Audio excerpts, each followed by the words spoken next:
E aí, pessoal, tudo bem?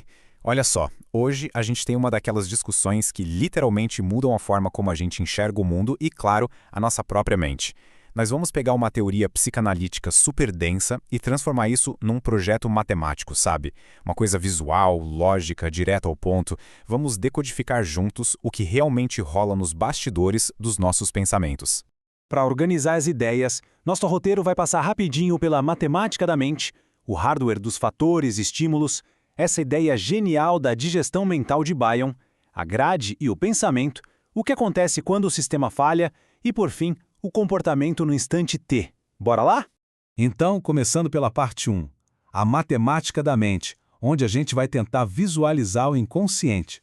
Bom, vamos direto ao ponto. Imagina pegar todo aquele referencial da psicanálise sobre emoções profundas e transformar em pura álgebra. É exatamente isso que o documento do Valdir Soares faz. Nós temos a equação transcrita assim: y igual a f de x mais epsilon. O que é muito louco aqui é a representação visual de tudo isso. A função f de x está ali no meio sendo o nosso ego. E cara, esse ego é literalmente um processador espremido. Ele está o tempo todo sob ataque daquelas bolhas explosivas do id, cheias de impulsos primitivos e também sofrendo com as cobranças gigantes do superego. Ou seja, o ego não é o dono absoluto da razão, ele é mais um gerente tendendo a apagar incêndios em tempo real.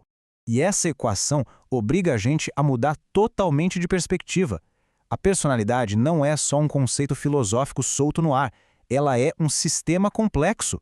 Pensa assim, é a interação constante entre os nossos fatores inatos e aqueles que a gente adquire ao longo da vida, que por sua vez interagem sem parar com estímulos internos e externos. É uma máquina mesmo, operando no limite, lidando com uma carga pesadíssima de dados a cada milissegundo, tudo para gerar o comportamento que a gente tem num instante exato, o nosso instante T. Entrando na parte 2, o hardware dessa máquina, nossos fatores e estímulos. Para entender essa máquina direito, vamos manter essa metáfora de tecnologia. O x da nossa equação é a nossa base estrutural, tipo o hardware ou o chassi do nosso computador. O epsilon representa aquela carga absurda de estímulos, os inputs que bombardeiam a gente o tempo inteiro, seja de fora do mundo ou de dentro da nossa própria cabeça. E aí tem a função f, que mora lá no ego, que é o nosso processador central. Ele é quem tem que segurar toda essa onda. E se a gente der um zoom nesse X no nosso hardware, a gente vê que ele vem com algumas configurações de fábrica. Coisas como uma capacidade inata para o amor competindo com uma inveja mais destrutiva. Mas ele também tem peças que a gente adquire, como os objetos internos, que são aquelas âncoras emocionais construídas lá na infância. E aqui tem um detalhe que é um verdadeiro divisor de águas, a rever internalizada. Basicamente, a nossa capacidade de nos acalmar. Sabe quando um bebê está em pânico e quem cuida dele acolhe esse terror, traduz isso e devolve de um jeito mais calmo? O bebê aprende isso e grava no sistema para sempre. O que nos leva à parte 3, a digestão mental de Bion e como a gente processa todo esse caos. Agora que a gente já sacou o hardware e a enxurrada de dados, vamos focar nesse processador. O psicanalista Wilfred Bion divide a nossa experiência mental em dois elementos bem diferentes. De um lado, a gente tem os elementos beta. Isso é o dado bruto, corrompido, aquela emoção primitiva, selvagem e assustadora que não tem significado nenhum, sabe? É tipo um terror físico.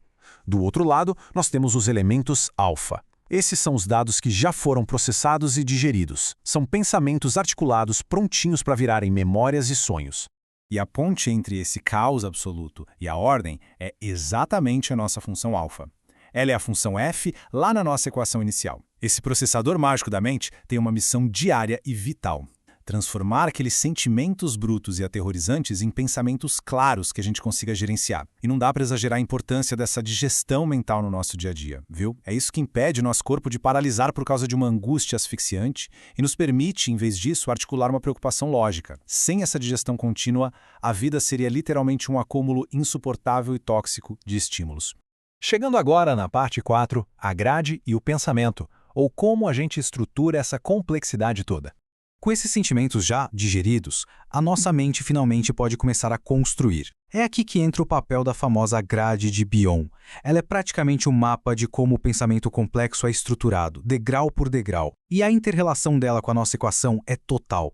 No passo 1, a linha A, temos aquele caos dos elementos beta. Aí a função alfa, o nosso processador F, entra em ação e eleva isso para o passo 2, a linha B, criando os elementos alfa. E esse é o trampolim, porque é só a partir daí que a mente pula para o passo 3, na linha C, onde a gente ganha a capacidade de sonhar, criar narrativas visuais e ter uma compreensão complexa. A equação, no fim das contas, alimenta a base dessa grade. Mas e aí, parte 5, o que acontece quando o sistema falha e o nosso processador trava? Pois é, a nossa estrutura psíquica não é de ferro. O que rola quando o maquinário recebe dados demais? Na teoria, tem um nome específico para isso, o elo-K. Pensa nele como um vírus de computador extremamente destrutivo, alimentado por um medo profundo ou uma inveja muito intensa. É um ódio ativo à verdade emocional. Ele não deleta só os arquivos de memória, ele ataca o próprio processador, a nossa função alfa. A mente passa a odiar a experiência de sentir e de aprender com a realidade, preferindo a ignorância cega do que encarar o choque e a dor de entender o que está acontecendo. E cara, quando isso acontece, os efeitos dessa pane são pesados. A gente começa a ver coisas como o canibalismo intelectual, onde a pessoa só consome fatos isolados para evitar qualquer conexão afetiva. Vemos também pensamentos complexos sendo destruídos e revertidos para aquele estado bruto de elementos beta. E como a pessoa não consegue digerir mais nada, o sistema parte para a evacuação. A emoção crua é atirada no mundo. Pode ser um rompante agressivo ou a temida identificação projetiva maciça. Sabe o que é isso? É literalmente terceirizar o caos. A pessoa provoca violentamente alguém do lado dela, até forçar esse outro a sentir o desespero que a mente dela própria não aguentou processar. E assim chegamos na última parte, a parte 6, o comportamento no instante T, que é o nosso resultado.